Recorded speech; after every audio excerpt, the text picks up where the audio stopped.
In my previous video, I talked about the difference between being nice and being kind. And I got a lot of really good comments and feedback. So it seems that when we're nice, it's more about being polite, not wanting to hurt somebody's feelings. And it might come from a place of fear. Whereas being kind comes from the heart. And kind was mentioned that it could be more actions, could be kind.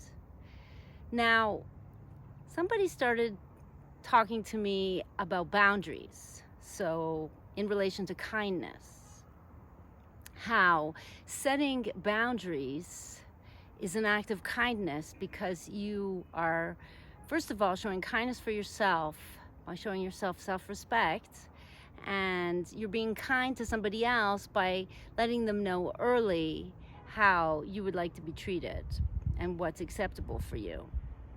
Now, as a gypsy traveler, I have very fluid boundaries.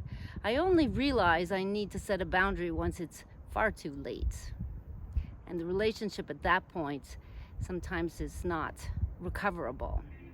For example, when I was living in New Zealand, I needed to get a job and I had some visa restrictions. So I got a job in the complex where I lived as a cleaner. And the manager called me Loopy instead of Leia. And at first it made me giggle. I thought it was cute. It didn't bother me. I do know that I live my life in a way that some people think is a bit kooky, so maybe it was validating my kookiness.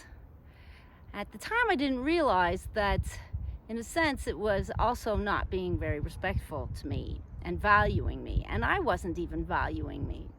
As time went on, he started to call me Loopy all the time, to anyone, even when he was in the office talking about me. Oh, send that message to Loopy. And it got to a point where I felt that he had crossed a major boundary and was now bullying me. And in the end, I got very mad and our relationship came to an end. And of course, I started to work more on teaching Tai Chi and I stopped the cleaning job. I'm not very good at it anyways.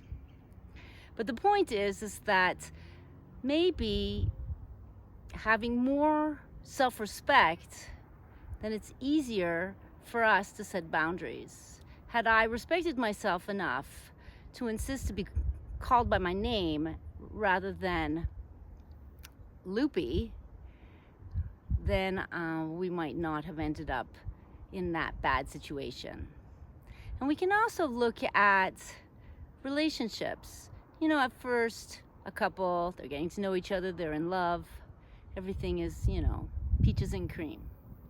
But then one day, one of the two starts to speak in a condescending manner, or maybe a little verbally abusive. And the other one isn't sure, why did this person speak to me like that?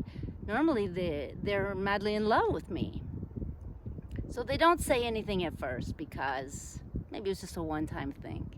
And then it happens again and again until it happens so many times that it becomes the way that that person speaks. Now it's a habit.